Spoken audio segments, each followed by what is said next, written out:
Bonjour à tous, c'est Elise. Je suis contente de vous retrouver aujourd'hui. Alors, je pensais faire un bilan de mes lectures d'ici la fin de l'année, mais comme j'ai beaucoup lu pour le mois d'octobre, je pense en faire une maintenant. Sinon, la prochaine, elle durera 1 heure et j'ai pas envie de faire ça. Alors, pour la fin du mois de septembre et le mois d'octobre, j'ai lu une dizaine de livres, à peu près un petit peu plus. Et donc, je vais vous les présenter. J'ai eu de très très bonnes lectures. Et donc, voilà, on va en parler. Alors, le premier livre que j'ai lu, c'est un livre qui n'est pas forcément très très connu en France, mais qui est très connu au Portugal et au Brésil. Donc, c'est le Petit manuel antiraciste et féministe de Jamila Ribeiro. Alors, c'est un livre excellent. Et dedans, en fait, elle revient sur plusieurs stéréotypes, sur plusieurs manières, en fait, de voir le racisme et le sexisme et comment les adresser. C'est un livre qui est extrêmement bien sourcé, qui est bien écrit, donc je recommande énormément. Le petit manuel féministe et antiraciste. Et donc voilà, c'est vraiment la base pour moi, un féminisme qui soit intersectionnel. Donc Jamila Ribeiro, en fait, elle explique ce principe pour les gens qui ne sont pas forcément dans ce milieu. Donc j'ai pris plusieurs notes, puis ça je reviendrai dessus dans une vidéo seulement pour ça. C'est un livre qui m'avait été recommandé par une de mes étudiantes brésiliennes et donc je l'ai lu et j'ai beaucoup aimé. Alors le prochain livre c'est Agatha Christie, Ils étaient 10, donc là c'est une vieille édition. Comme on déménage, eh bien j'ai vidé certains cartons de notre précédente maison et donc j'ai retrouvé un des livres en fait de ma sœur, Agatha Christie, donc c'est une vieille édition. J'aime beaucoup lire Agatha Christie, surtout quand je lis des lectures chargées. J'aime bien ensuite lire Agatha Christie parce que c'est quelque chose qui est plus calme, qui est plus doux. Et donc dans cet ouvrage, il y a 10 personnes qui sont conviées à passer un peu de temps sur une île. Et au fur et à mesure du livre, certaines personnes disparaissent et donc les autres personnes essaient de trouver un petit peu pourquoi. Et donc voilà, ce livre c'est un grand classique d'Agatha Christie que je ne peux recommander. Le nom a été changé il n'y a pas très longtemps en France, mais a été changé dans les années 60 dans les versions anglaises. Ensuite, donc là, le mois dernier, j'avais lu Neil Postman, Se distraire en mourir, et dans lequel il mentionnait énormément les défauts, enfin l'impact de tous ces divertissements sur notre capacité à comprendre le gouvernement, sur notre capacité à intervenir. Et il mentionnait beaucoup, il faisait le rapport entre 1984 de George Orwell que j'ai déjà lu et Le meilleur des mondes de Aldous Huxley.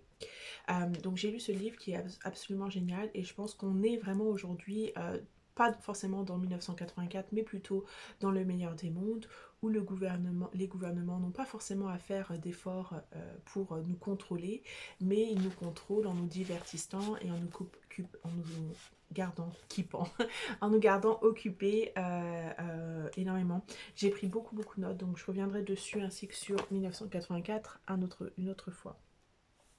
Ensuite, j'ai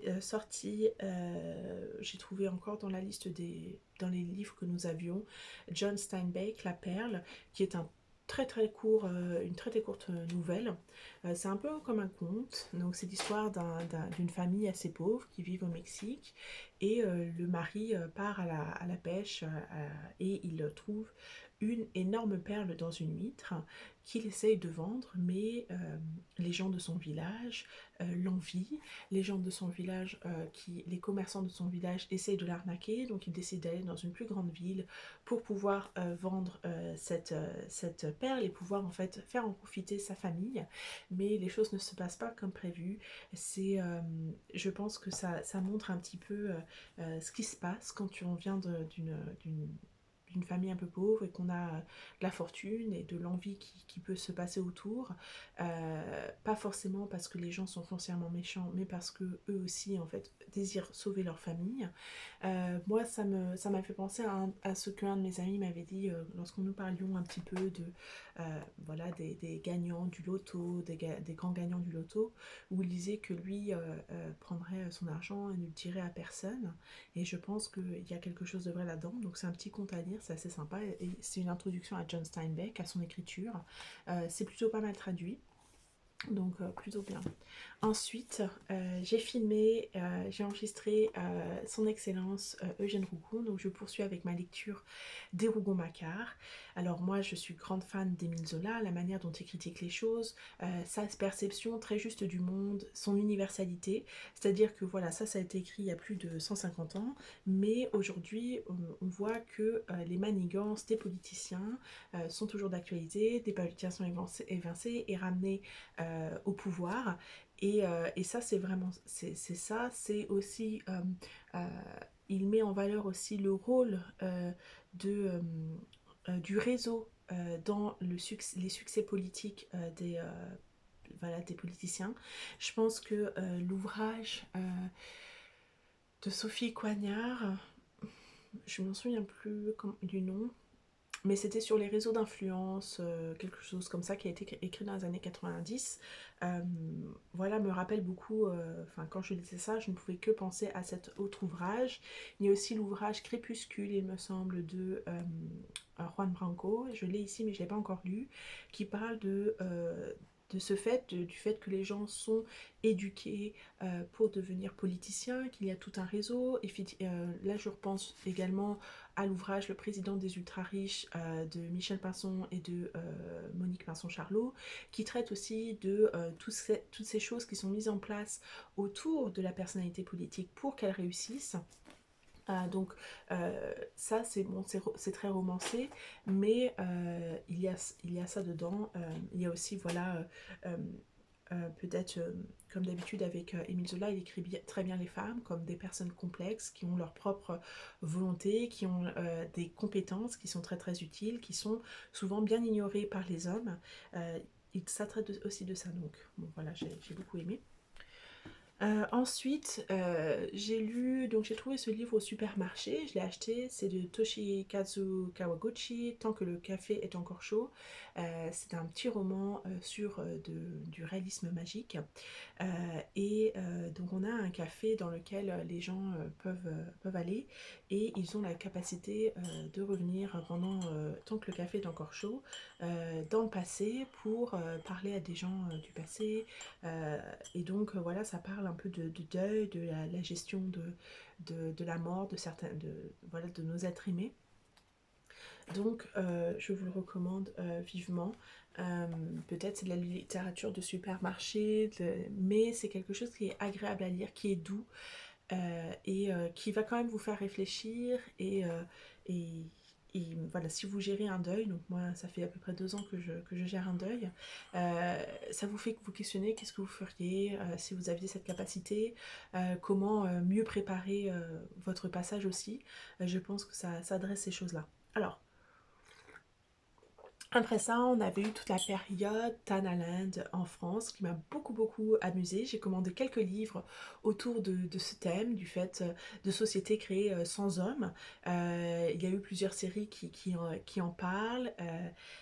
Voilà, donc j'ai lu ce livre de Pauline Armange, Moi les hommes, je les déteste. Alors c'était très drôle, c'est un petit pamphlet qui explique en fait comment une personne, une femme en vient à ne pas apprécier la compagnie des hommes, de se méfier des hommes. Je trouve que c'est quelque chose d'intéressant parce que souvent, quand une femme, justement, euh, euh, indique qu'elle a peur des hommes, on a tendance à voilà, la traiter d'hystérique et de misandre, etc. Mais il y a des raisons pour lesquelles les femmes sont effrayées des hommes. Et donc, elle traite un peu de ça, de la colère des femmes, de la peur, du fait que voilà, de la volonté de se réunir entre femmes aussi. Alors c'est très très léger, hein, voilà. Moi je vous conseille pas forcément de l'acheter si votre bibliothèque, votre médiathèque locale là, c'est bien nécessaire, c'est bien suffisant, excusez-moi. Voilà, c'est pas, voilà, pas de quoi casser trois pattes à un canard, mais c'était mignon. Ensuite, j'ai lu Le dernier jour d'un condamné de Victor Hugo, qui était un plaidoyer contre la peine de mort. Donc bien sûr, moi je suis contre la peine de mort. Je pense qu'il y a tellement d'erreurs judiciaires. Je pense que ça punit pas vraiment les gens. Euh, il y a effectivement la volonté de pouvoir réparer les torts, mais aussi de pouvoir réfléchir sur les actes qu'on a fait plutôt que boum, boum, c'est terminé. Ça parle de l'injustice, de l'inhumanité, de l'emprisonnement, de l'inhumanité de la chose. J'ai bien aimé. Euh, donc on suit un monsieur qui a été condamné à mort, qui ne s'y attendait pas, ses avocats non plus ne s'y attendaient pas, et toute une partie du texte, il, euh, il met ses espoirs, si vous voulez, dans la grâce, je pense à l'époque monarchique, je me souviens plus, dans la grâce impériale, je pense, il me semble, qui ne viendra jamais, et donc il a tout ce stress, il repense à son passé, à sa famille, à ses enfants, à son enfant, à ce qu'il aurait pu être. Et donc, voilà, le dernier jour d'un combat d'année, je crois que c'était aussi dans, dans les livres que j'avais, qu'on avait à l'époque. Probablement une de mes sœurs a dû l'avoir pour le brevet ou pour le bac. Je ne l'avais pas lu, donc c'est chose faite maintenant. Ensuite, un livre que j'ai vraiment apprécié. Et bon, je travaille sur une autre vidéo et donc ça faisait partie des textes que je voulais lire. On l'avait déjà dans la bibliothèque, donc forcément c'était très très pratique. Donc c'est une très vieille édition de Jack Kerouac, Sur la route. Donc déjà, moi j'ai passé la moitié de ma vie à penser que Jack Kerouac était français. Et donc, quelle ne fut pas ma surprise quand j'ai découvert qu'il était américain d'origine québécoise. Je sais pas pourquoi, je me dis Kerouac, c'est breton, il est français forcément.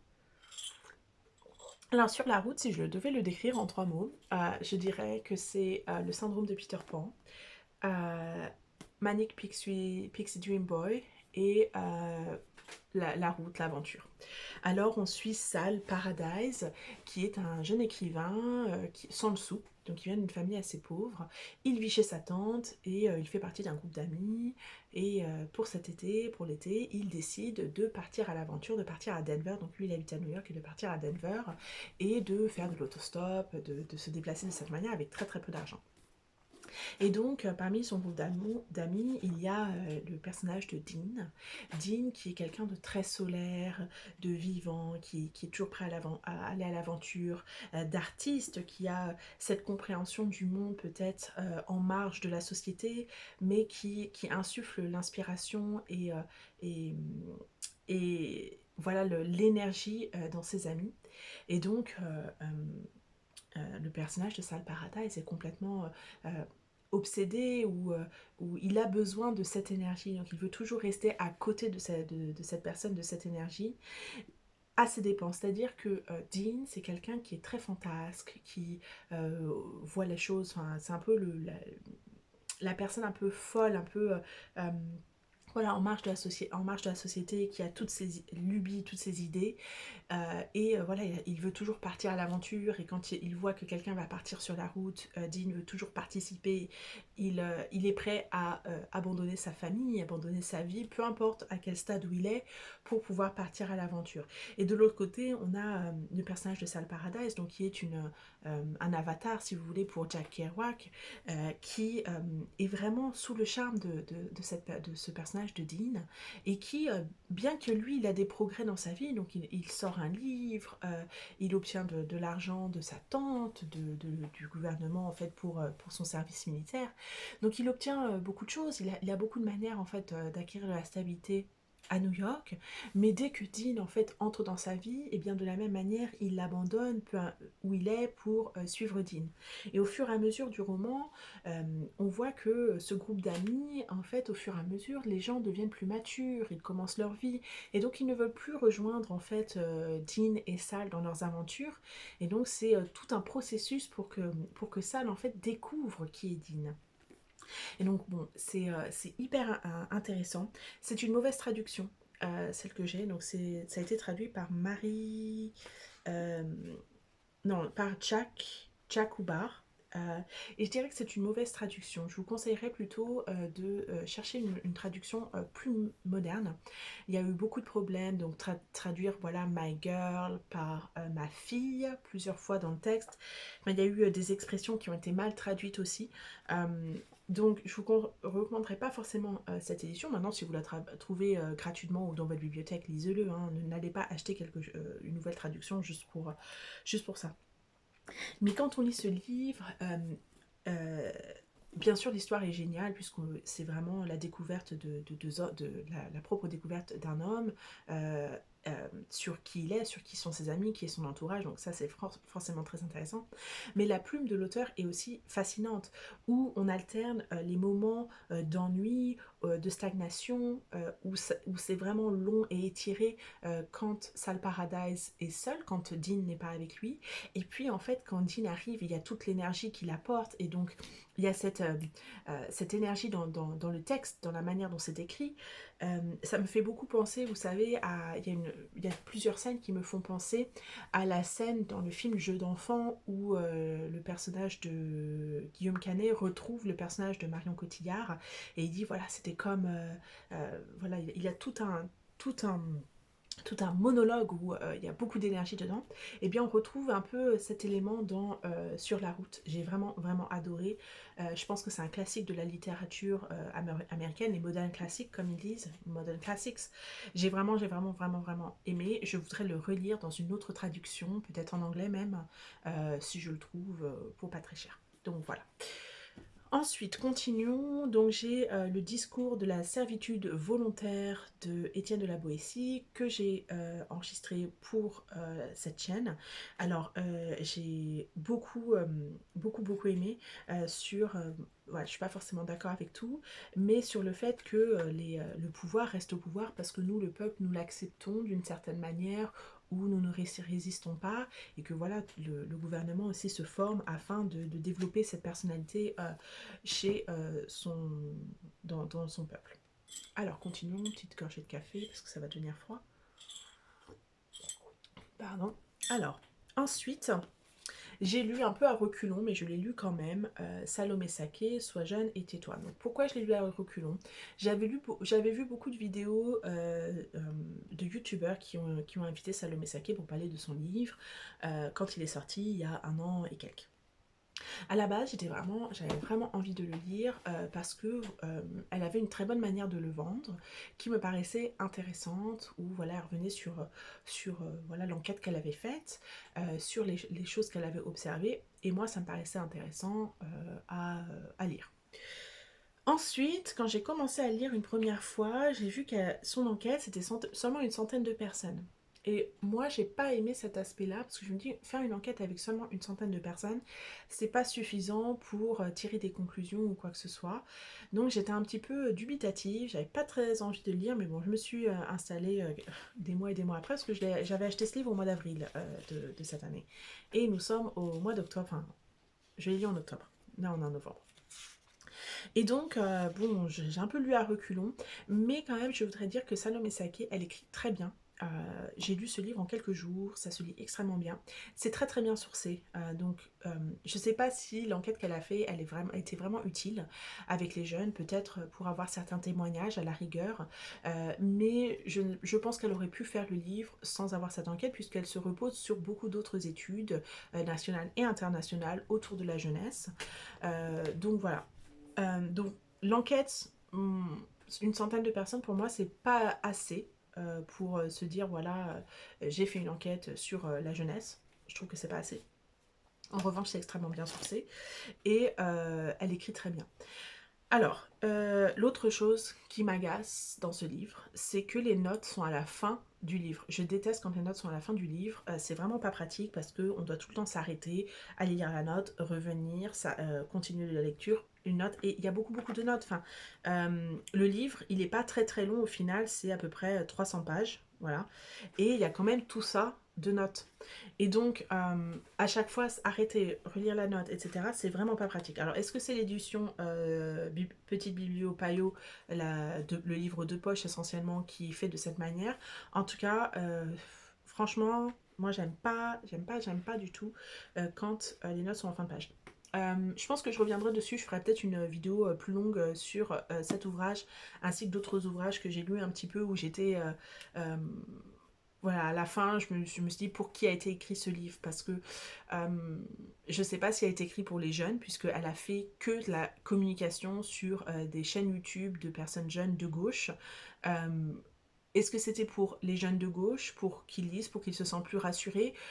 Moi, quand je lisais ce livre, j'avais l'impression qu'il était fait pour plutôt des gens plus âgés qui ont tendance à démoniser la jeunesse injustement. Enfin bref, je suis un peu surprise sur ça, mais bon, c'est comme ça. Alors ensuite, j'avais regardé une vidéo avec Amélie Nothomb, il me semble, et j'avais vu qu'elle mentionnait cet ouvrage, Lettre à un jeune poète, de, en mon allemand, Rainer Maria Rilke.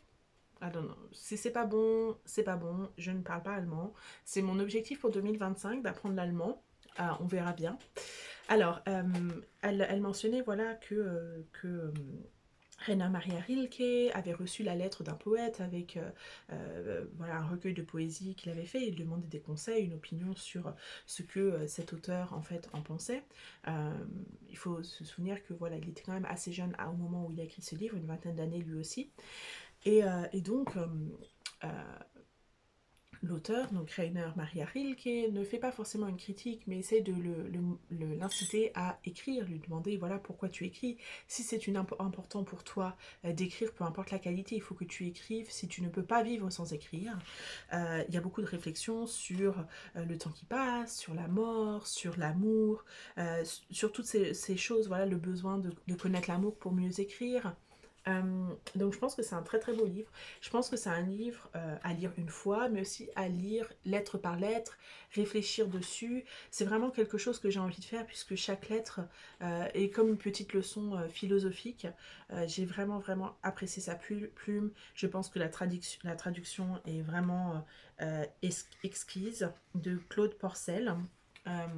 Donc oui, j'ai beaucoup beaucoup aimé. À lire et à relire. On arrive à la fin, on arrive à la fin.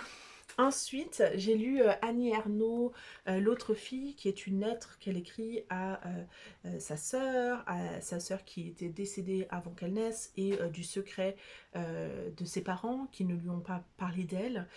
Mais elle a entendu des bribes de conversation, et sans cesse, elle s'est comparée à cette autre fille qu'elle considérait comme parfaite et qu'elle ne connaissait pas du tout.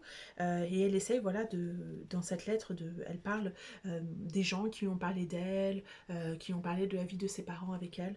Moi, j'adore la plume d'Annie Ernaux. Je pense que c'est une écriture, voilà, limpide, claire, nette, avec des phrases courtes.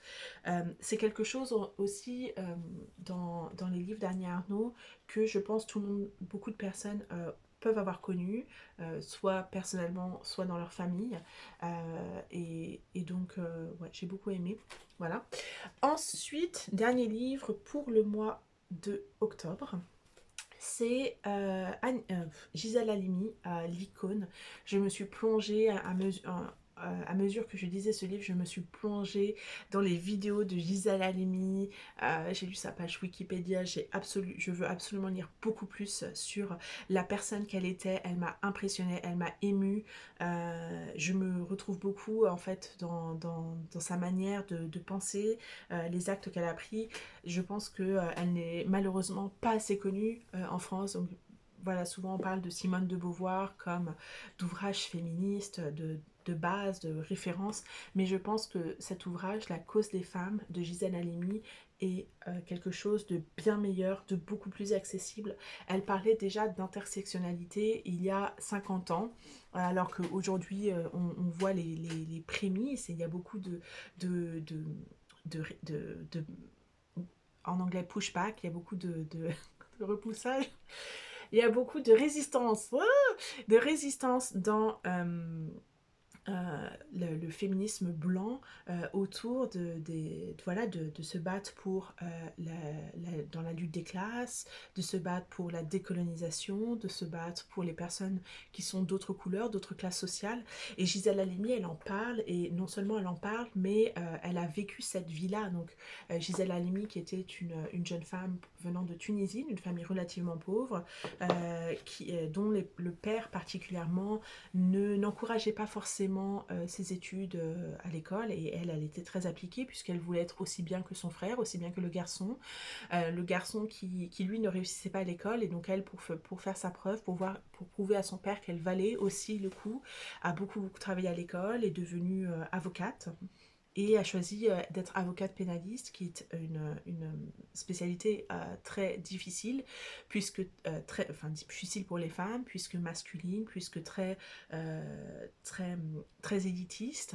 Et donc elle s'est fait sa place. Donc elle parle de toutes les difficultés qu'elle a eues alors qu'elle était enceinte, alors qu'elle voulait faire des avortements, qu'elle voulait avoir un avortement lorsqu'elle plaidait. Donc elle parle d'un peu de son parcours, mais aussi de ses batailles pour les résistants algériens, pour le droit à l'avortement. Et c'est une personne, elle montre sa vision de la gauche, sa vision de la défense des droits des femmes, qui est qui est intersectionnelle. Et c'est vraiment une lecture qui est absolument géniale. Elle parle de son enfance, elle parle de ses combats, enfin, enfin, législatif aussi, mais dans la justice. Elle parle de l'affaire du procès Bobigny, de ses avortements, de ses croyances. La cause des femmes, je pense que c'est une révélation pour moi. J'avais lu le Xe siècle l'année dernière, j'avais pas particulièrement apprécié ma lecture. Je trouvais que c'était fait de manière complexe pour un peu pour juste rendre accessible à certaines personnes la chose, alors que je pense dans la cause des femmes, Gisèle Halimi, il y avait vraiment une volonté d'écrire de manière à ce que tout le monde puisse comprendre. Vraiment, c'est un livre que j'ai adoré. Alors voilà, c'est fini pour le mois fin septembre, enfin mi-septembre jusqu'à fin octobre.